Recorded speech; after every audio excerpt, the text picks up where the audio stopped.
Hi guys, Martina here. I am unboxing a shower shelf set today. Whew, that's a mouthful. So it comes in a box like such. It is by Homemaxs.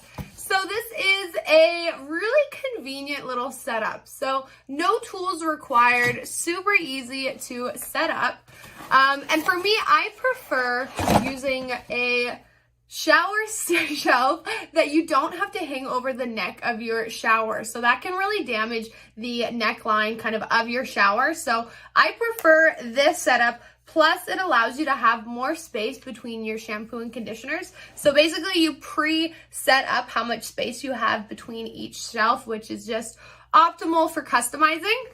So it's gonna come with these little kind of sticky things. You wanna apply that to your shower where it's clean and dry, and then you'll just simply peel and stick. I've kind of pre-placed that into the shelf thing, but it'll come packaged like this.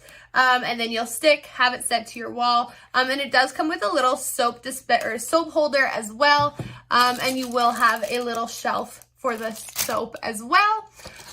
Bonus comes with some hooks too if you want to, hang your loofah, have a little, I don't know, I like to have a Bluetooth speaker in the shower with me, face towels, etc. That can come in handy in a lot of different aspects. Plus stainless steel, so it's going to be rust resistant while you're in the shower, which is ideal and just looks very kind of modern and nice. Definitely a fan. Check it out.